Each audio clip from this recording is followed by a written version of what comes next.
So that was my first run, actually the first full tank of this 60cc Echo here. It's a 620PW, and my hopes are to be able to retire my clone saws, my 372 XP clones.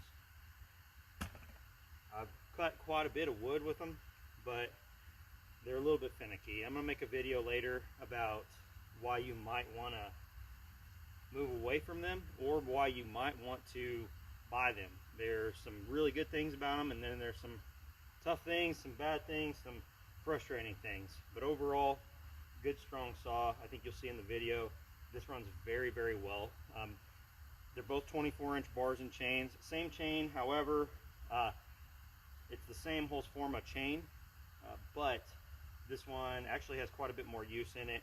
I do want to make a video sometime shortly where I'm running the same exact bar and chain. This is a 372 bar on this Echo.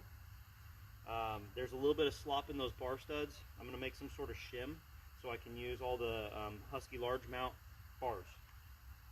I bought this saw with a 27-inch Echo bar. I have not run it yet because I just want to run, I wanted to compare these really. I mean, that's the main reason why I went out there today. So I was cutting some pretty dry white oak that was taken down with some right-of-way clearing, and a property owner gave me permission to cut it up for some firewood. So ran out there, grabbed the load in the trailer, and this right here, I think I could get it to cut even better. It was pulling pretty well. There was a little bit of dust coming out of the, it wasn't pulling as many chips as I would like. So it was sharp, but I think my rakers, I think I probably could take my rakers down a little bit more. Overall, this thing ran smooth. I was surprised. I kind of felt like it was actually going to be kind of a torquey, low chain speed saw. I was pleasantly surprised with how fast it was pulling that 24-inch full comp chain. It felt really good, and that was, again, the very first cuts with it. So I'm looking forward to seeing how this thing breaks in, and yeah, I'm excited about it. I'm excited about the quality of the saw. I'm hoping that it will be a really good saw, again, to set this aside and or maybe even get rid of them. So I've got two of these. So anyway, I'm going to go ahead and cut up some more. I'm going to actually noodle some of these rounds that are behind me here that had branches growing out of them, because I don't want to try to split them, because I split with them all for an axe. And I'm going to go ahead and noodle some up using both of these saws, and I'll get a little bit of footage. So, alrighty here. I'm going to go ahead and noodle up some of these white oak rounds. This is the 60cc Echo 620 CS-620PW, 24-inch bar. Pretty hard, dry-ish wood. It's not green by any means. I'm going to run this, and I'm going to go ahead and run the 372 clone saw. If you're not familiar with these, I'd definitely do some research on them. They're kind of an interesting saw. Anyway, I'm going to start both of these up, let them run, get them warmed up here.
Alrighty. From running it, the saw feels awesome. I wouldn't know. It might feel a little bit less torquey than the 372. Now this right here is running a little rich at the moment, and that's one of the dilemmas. Actually, let's backtrack here. The side cover on these is tight, and if you know, I'm not getting real good noodles here because the wood is hard and I might not be as sharp as I could or should be. But if I'm noodling pine up, I'll get strips about that long with these chains. This clogs up pretty quick, and one thing I noticed immediately, and I'm going to make a video about this, side cover seems a little stouter on the Husky design, but it's tight in here for chip clearance. This guy here, it is wide. It doesn't have a tendency to get backed up in here. Now, this magnesium here is thin, and there is no cross bracing really in there. So any side impacts on this, if you didn't have this full wrap handle here, I feel like this is a weak spot, and they're expensive. It's one of the negatives about going Echo. Good saws, all the reviews are outstanding on them. Runs great, but certain parts, handlebar, very expensive should you crush it, because there's only an OEM option.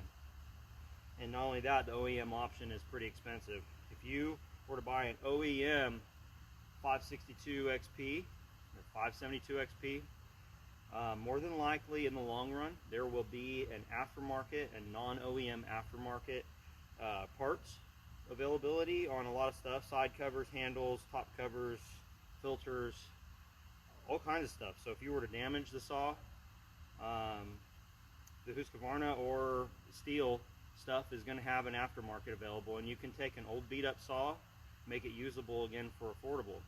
If I run the heck out of this and it starts getting a little tired but still works, and I smash the handle,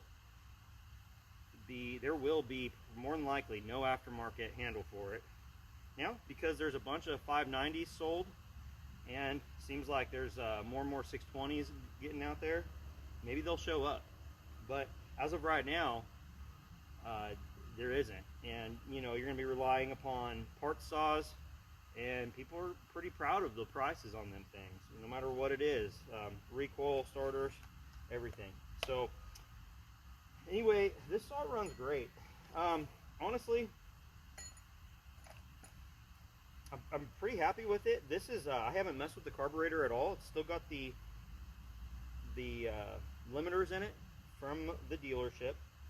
I'm going to leave this thing as it is. I'm going to leave it stock for warranty purposes, 5-year warranty on it. This is, I'm probably about halfway through this tank, maybe only a third of the way through. That saw was not full when we started. I just poured a little bit of gas in it earlier to get some cuts out of it for comparison's sake. But again, this is a 24-inch bar on both of these saws, and it runs well. And everyone says that it takes 10 tanks for these things to break in. Well, if this thing gets stronger, any amount stronger, I'll be very happy with it. It seems like it pulls well.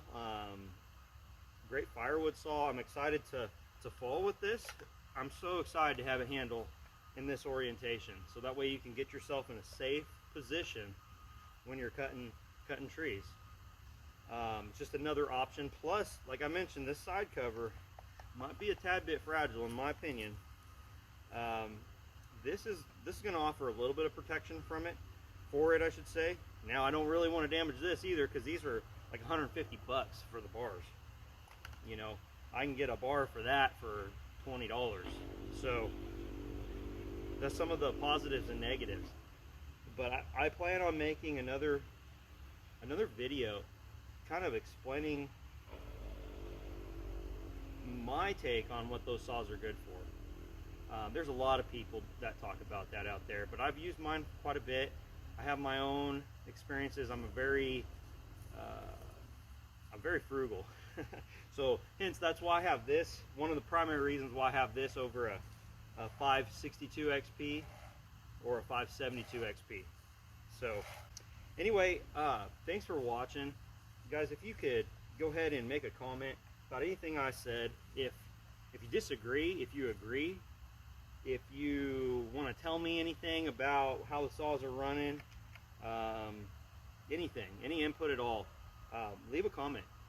Give me a like, give me a dislike if I'm terrible at it. You know, just let me know. I'm just starting out here. So I do appreciate you guys watching, and I'm going to make another few videos, like I said, about these saws, especially as I get more time on this. I want to get some more tanks of fuel through it. I'm going to noodle some more. It's a good way of getting some tanks through it. Plus, I've got a bunch with limbs that are sticking out, and I'm not going to split those by hand. I'm not going to deal with that. So anyway, again, thank you for watching. This is Okie Woodsman, and I do appreciate you. Thank you, guys.